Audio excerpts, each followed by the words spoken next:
فيلمنا بيبدأ مع بويكا اللي عايش دلوقتي في أوكرانيا ولسه مستمر في عالم المصارعة والقتال، بس المرة دي بشكل أكتر احترافية، وبسبب مهارته العالية وقوته الغير طبيعية بيقدر يتغلب على خصمه بمنتهى السهولة، والناس كلها بتهتف باسمه. لكن لحد دلوقتي مش قادر يخش للعالم ده بشكل قانوني. بنروح لسجن شورنيا. مدير السجن ماركوف لسه بيدير الرهانات على مباريات المصارعة زي ما هو متعود، لكن المرة دي عنده بطل جديد وفي غاية القوة والضخامة اسمه كوشمار، وتحس انه وحش لدرجة ان الحراس لما بيخرجوه بيستخدموا ضده اقصى درجات الحذر والامان، وبيتعاملوا معاه كانه رابطين اسد، لدرجة ان خصم كوشمار لما بيشوفه بيخاف. المهم الجنود بيفكوه، ومع بداية المباراة بيحاول يسدد له بعض الضربات، لكن كله ما بيأثرش لحد ما كوشمار بيقرر يهجم عليه، وهي الهجمة بيشيله ويحدفه على الارض، ومع كام ضربة قوية بيهشم له الجمجمة تماما وتقريبا مات، وبيفوز كوشمار بكل سهولة. بنروح لبويكا اللي تحس انه بقى ندمان على حياته وعلى الغلطات اللي عملها فيها، وده خلاه يتبرع للكنيسة في كل مباراة بيكسبها، والقس بيكون سعيد جدا بده، وخصوصا انه ساعدهم في بناء الكنيسة كمان. لكن في نفس الوقت بيبقى عايزه يبطل المصارعة لانها لعبة عنيفة جدا وبيأذي بيها الناس، وده بيخالف كلام الدين. بس بويكا بيبقى شايف انها رياضة زي اي رياضة وليها قوانينها، واكيد ربنا اداله المهارة دي علشان يستخدمها في كده. بنروح لمركز كيفي الرياضي. بويكا بيكون بيتدرب كالعادة، ولكن النهارده بيجيله اوكيلي وكيل اعماله اللي بيقول له على خبر حلو جدا، انه قدر يجيب له مباراة مهمة جدا في بطولة اوروبا، وده هيبقى طريق له للعالمية واللعب بشكل قانوني، بس بشرط مش هيقدر يخش البطولة دي الا لما يكسب المباراة الجاية ويعجب كمان المسؤولين. بعدها بيجي يوم الماتش، يكون مستعد جدا، وخصوصا ان المصارع اللي قصاده فيكتور موهوب ومهاراته عالية وشكل لعبه شبه لعب بويكا. بيبدأ الماتش ما بينهم بهجوم قوي وعنيف من فيكتور، وبيسدد بعض اللكمات القوية والسريعة لبويكا، وبيكون القتال ما بينهم متكافئ الى حد ما، لكن بويكا بيرد عليه باقوى الضربات وبيشيله ويرميه على الارض وبيوقعه اكتر من مرة، وفيكتور بيقدر يستعيد قوته تاني وبيسدد له ضربات عنيفة جدا، والمباراة في غاية القوة والروعة، ريال مدريد وبرشلونة. وفجأة بويكا بيجمع قوته من تاني، يديله ضربات عنيفة والجمهور بيعجب بيه وبمهاراته الفريدة، وفيكتور بيقوم وبيحاول يكمل الماتش تاني، لكن بويكا بيكمل عليه وبيوقعه من تاني، لكن فيكتور بيكون رافض للاستسلام بالرغم من اصاباته الخطيرة، ولما بيقوم بيستقبل ضربات خطيرة وقوية جدا من بويكا بتجيبه على الارض مغمى عليه، وبينتصر بطلنا في النهاية. بويكا بيضمن مشاركته في البطولة الأوروبية. بيجيله المسؤولين اللي حضروا الماتش وبيهنئوه على الفوز، يقولوا له استعد عشان تشارك في البطولة، وبيجيله كريل مدير أعماله يكسبوا من الماتش. بعدها بويكا بيكون ماشي من المكان ده، وأثناء رحيله بيلاقي الإسعاف واخدين فيكتور، فبيسألهم ماله، فبيقولوا له حالته صعبة بين الحياة والموت. ساعتها بيتصدم بويكا وبيحس بالذنب الشديد، وبيفتكر كلام القس ليه أذى بني آدم بالليل ما بيعرفش ينام، وبيكون خايف جدا ليكون حصل حاجة لفيكتور، وساعتها مش هيقدر يسامح نفسه تاني. المهم تاني يوم بيعرف من مدير أعماله إن فيكتور مات، وما بيقدرش يستحمل الصدمة. أعماله إنه يجيب له كل المتعلقات بتاعت فيكتور، وبيقعد يقلب في معلومات، وبيبقى عايز يعرف هو متجوز ولا لا، عنده أولاد ولا لا، وبيعرف من المتعلقات اللي كانت مع فيكتور إنه ليه زوجة وإنه بيحبها قوي، وبكده بويكا يكون دمر العيلة دي. بيطلب بويكا من كريل جواز سفر مزيف علشان يسافر بيه روسيا، لكن مدير أعماله بيحذره إنه لو راح هناك في خطر عليه علشان هو هربان من السجن في روسيا، ولو مسكوه هيتحبس، وكمان البطولة فاضل لها أسبوعين. بنروح على روسيا، بتتعمل جنازة مهيبة لفيكتور وبيحضر فيها كل أهله وحبايبه، وكمان تحضر زوجة فيكتور تكون في غاية الحزن والانهيار عليه، وكمان بيكون في الجنازة رجل أعمال اسمه زراف وبيقدم لها التعازي. بعد ما بيخلص العزاء بيقف معاها وبيقول لها إن فيكتور كان مديون ليه بفلوس كتير قوي، ودلوقتي هي المفروض تسد له كل الفلوس دي. طبعا هي ما معهاش أي فلوس، وما بيكونش قدامها أي حاجة غير إنها تشتغل عنده لحد ما تسد كامل الدين، لكنه بيكون عايز منها حاجة تانية خالص. بعدها بنلاقي مدير أعمال بويكا قدر يجيب له جواز سفر طبعا مضروب، وبيقول له على بعض التعليمات علشان يقدر يرجع تاني بأمان. بعدها بنلاقي بويكا راكب الأتوبيس وبيوصل لنقطة الحدود، وبيلاقي الحارس إن الجواز بتاعه روسي، فبيسأله بعض الأسئلة وبعدها بيسمح لهم بالدخول. بيوصل بويكا للبلد اللي فيها ألما مرات فيكتور، وبيروح يقعد في فندق كده مؤقتا، وبيقدر يوصل للجمعية الخيرية اللي هي شغالة فيها وملكاها كمان. المهم إنه بيشوفها قصاده وهي بتلاحظ وجوده، لكن في نفس الوقت بيوصل سيلفا مساعد زراف وبياخدها غصب عنها معاه. ولما بويكا بيسأل حارس الأمن اللي سايبه زراف على الباب، بيعرف منه إن ممنوع أي حد يتكلم معاها، وإن هم جايين ياخدوها علشان شغلها، واللي بيكون في الكازينو اللي بيملكه زراف، ومهمتها إنها تقدم المشروبات للزباين اللي موجودين في المكان. لكن للصدف الغريبة إن الكازينو ده بيتعمل فيه مباريات مصارعة غير قانونية بيكون عليها رهانات كبيرة جدا، والمباراة اللي بتتلعب حاليا بين مقاتل اسمه إيجور أقوى المقاتلين عند زراف ومصارع تاني، لكن قصاد إيجور كان ضعيف جدا وبيتغلب بكل سهولة. وأول لما بويكا بيشوف ألما بيجي يتكلم معاها معاها، لكن بيظهر سيلفا مع رجالته وبيمنعهم من الكلام وبياخدوا بويكا ويرموه بره. وطبعا زوراف قاعد بيشوف كل ده من كاميرات المراقبه، لكن الرجاله دول بيعملوا غلطه كبيره قوي في حياتهم وما يعرفوش هم بيلعبوا مع مين، وبيؤمروا الرجاله انهم يضربوا بويكا، لكن بويكا بسرعه رهيبه بيدوهم ضربات قويه جدا وبيتخلص منهم كلهم في خلال ثواني بالرغم من عددهم الكبير. وهنا بيظهر زوراف اللي بيكون معجب جدا بمهاره بويكا وبيعرض عليه انه يشتغل عنده ويصارع ويقاتل لاجله، لكن بويكا كل اللي عايزه انه يتكلم مع ألما، بس زوراف بيمنعه لانه بيملكها وبيملك المدينه كلها وبيهدده لو قرب منها تاني هيقتله. بعدها بنلاقي بويكا لسه مش قادر يسامح نفسه ولا ينسى المعارك اللي خاضها واللي بتحسسه بتأنيب ضمير، وبيصمم تاني يوم انه لازم يقابل ألما وبيروح لها الجمعيه. ولما الحارس بيمنعه بويكا بيتعصب وبيديله بوكس وبيغمى عليه وبيخش عشان يقابلها غصب عن اي حد. واول لما بيشوفها بيلاقيها قاعده وسط الاطفال، وألما بتتصدم من جراءة بويكا وبتتكلم معاه وبتقول له مالك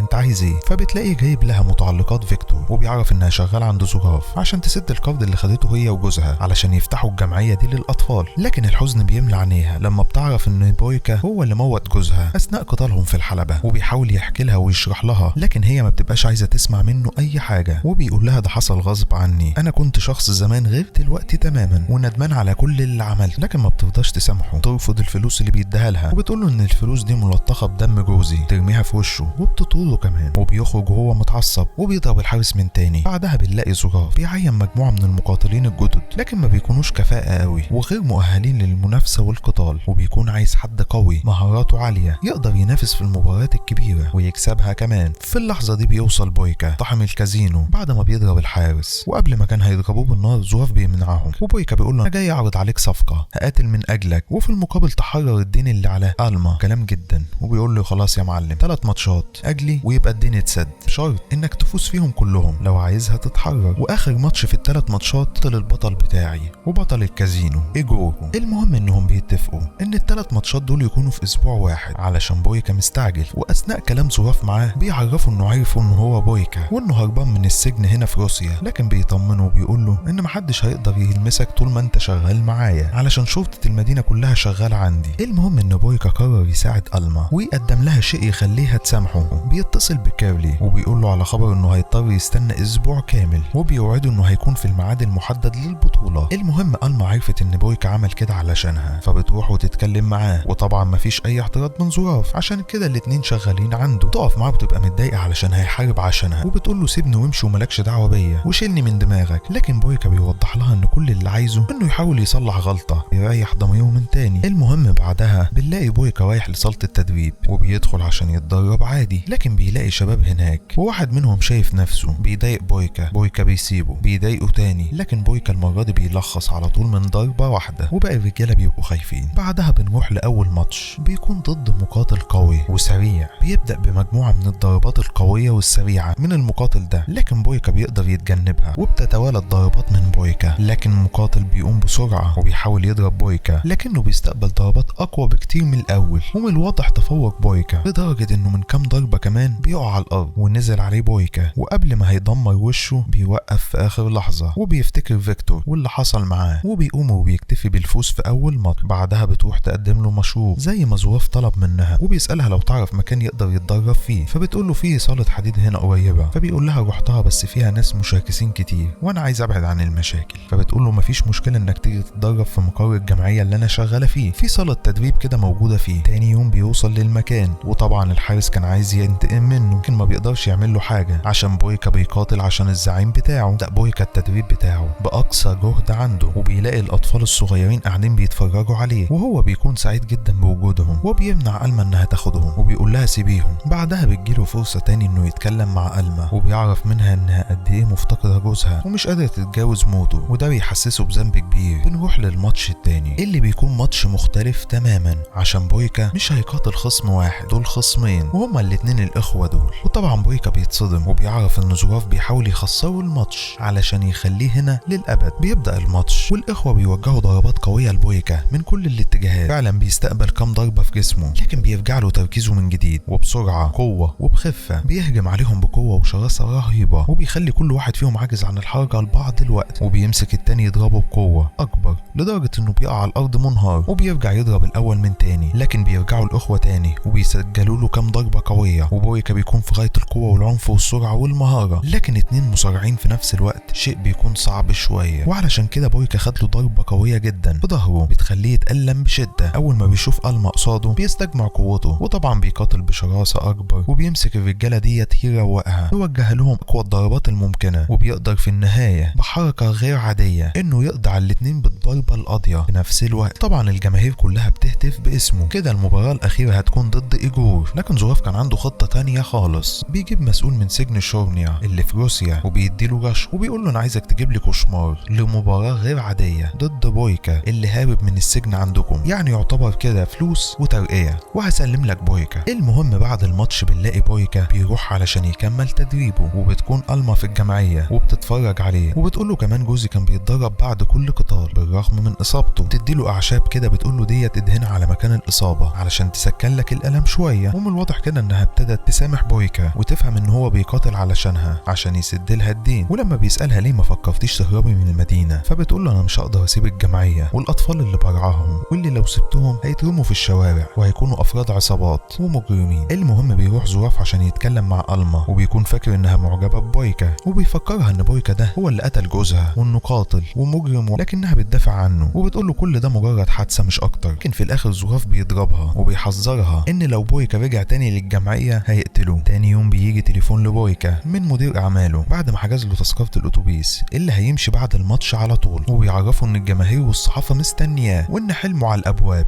بعدها بويكا كان راجع على أوضته، لكن بيلاقي ألما مستنياه تعرف منه حقيقة اللي حصل في الماتش بتاع جوزها، لكنه ما بيقدرش يقول لها على اللي حصل، وبيحكي لها إنه ندمان على كل حاجة، وإنه كان شخصية عنيفة جدا ومليان بالكره والغضب، وإنه في مباراة فيكتور ما كانش شايفه مجرد مقاتل واقف قدامه، ده كان شايفه شخص واقف قصاد حلمه إنه يكون أفضل مقاتل في العالم، كانش يقصد أبدا إنه يقتله. المهم بنروح لآخر ماتش واللي هيكون ضد إيجور أقوى مقاتل عند زوراف، وبالرغم من تعب بويكا لكنه بيبدأ الماتش بهجوم عنيف، لكن إيجور كان سريع جدا وبيوجه كام ضربة قوية لبويكا، وبنلاقي القتال ما بينهم متعادل إلى حد ما، وكل واحد منهم عنده مهارات وعنده قوة. وبيبدأ إيجور في توجيه ضربات قوية لبويكا تحت الحزام بتخليه يقع على الأرض، وبياخد ضربة قوية على ظهره بتخليه عاجز عن الحركة، وخلاص شبه إيجور هيكسب الماتش. لكن أول ما بويكا بيشوف ألما بيستعيد جزء كبير من طاقته وبيستعيد غضبه الشديد، وبيرجع يقاتل بكل قوته، وبيوجه ضربات قوية وسريعة جدا، وبيهجم على إيجور بالعديد من الخبطات والضربات، كل الحركات اللي ممكن تتخيلها ولا تتخيلها. وبعد شوية لكمات محترمين من بويكا بيقع إيجور على الأرض مغمى عليه. تفرح ألما جدا بفوز بويكا، تجري عليه علشان تهنيه. كده بويكا قدر يحقق وعده، والمطلوب من زوراف إنه يحرر ألما. وحاليا فاضل أقل من ربع ساعة الأتوبيس بتاع بويكا ولازم يمشي بسرعة. لكن المفاجأة إن زوراف بيقول له إن لسه الاتفاق بتاعنا مخلصش، وإن إيجور مش البطل بتاعي ولا حاجة، وإن أنا عندي بطل تاني خالص، وإنك لازم تخوض الماتش الرابع. الكلام ده طبعا بيخلي بويكا في قمة عصبيته، لكن زوراف بيقول له لو ما لعبتش الماتش ده كأنك ما عملتش أي حاجة والدين ما تسدش، وبيوعده إنه لو لعب الماتش ده وكسبه هيحرر ألما للأبد. في الوقت ده بيجي لبويكا تليفون من مدير أعماله اللي بيقول له فينك يا عم،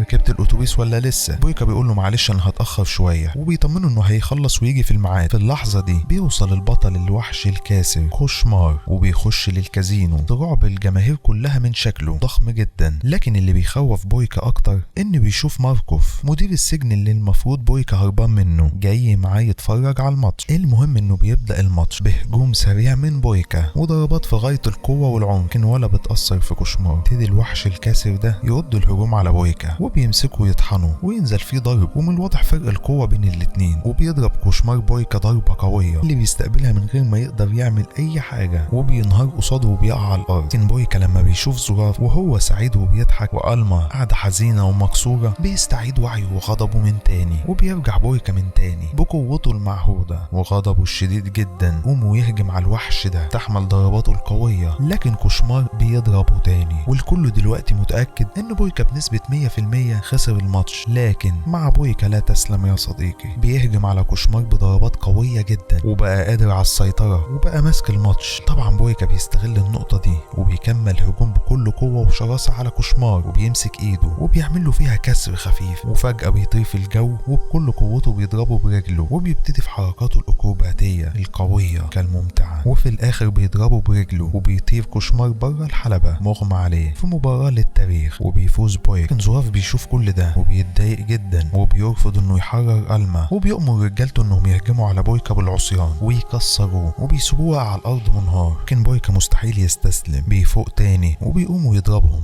وبيكسرهم كلهم وبيهجم على اي حارس يحاول يقرب له وهو في قمه غضبه وعنفه، لحد ما حارس منهم بيضربه بالنار بتيجي في كتف بويكا. لكن بويكا بيقدر يتغلب عليه وياخد سلاحه ويقتل سيلفا، وبيجري ورا زراف اللي واخد معاه ألما رهينه وبيهدده يرمي سلاحه او هيقتلها. وبالفعل بويكا بيسمع كلامه، لكن ألما بتقرر تحرر نفسها، وده بيدي فرصه لبويكا للهجوم عليه. لكن بياخد رصاصه تانية في بطنه وبيمسك زراف يضربه لحد ما بيموته. وبتكون ألما حزينه جدا على اللي حصل لبويكا، وفي الاخر بيطلب منها انها تسامحه على كل حاجه عملها. وطبعا ألما بتسامحه على كل حاجه عملها. توصل الشرطه الروسيه للمكان وبيقبضوا على بويكا بتهمه القتل والهروب من السجن. وبيرجع بويكا من تاني لسجن شورنيا في روسيا، وبعد 6 شهور بتزور ألما وبتشكره على كل حاجه عملها، وبتوري له رسومات للاطفال رسمينها لبويكا وهو بيتدرب، وبتتاسف له عشان اتاخرت عليه في الزياره، وان اللي عمله عشانها كان كبير جدا، وخصوصا انه رجع لها حريتها، وبتاكد له انها مسامحه من كل قلبها. طبعا الكلمتين دول بيريحوا بويكا، وبيعرف انه عمل حاجه صح في حياته وما بيكونش زعلان انه فقد حلمه وحريته، لكنه في الاخر كسب نفسه. ودلوقتي رجع من تاني بطل السجن الوحيد، ومفيش اي شخص قادر على هزيمته. وبكده يكون خلص فيلمنا. ما تنساش تعمل لايك على الفيديو واشتراك في القناه علشان اللي جاي عظمه. سلام.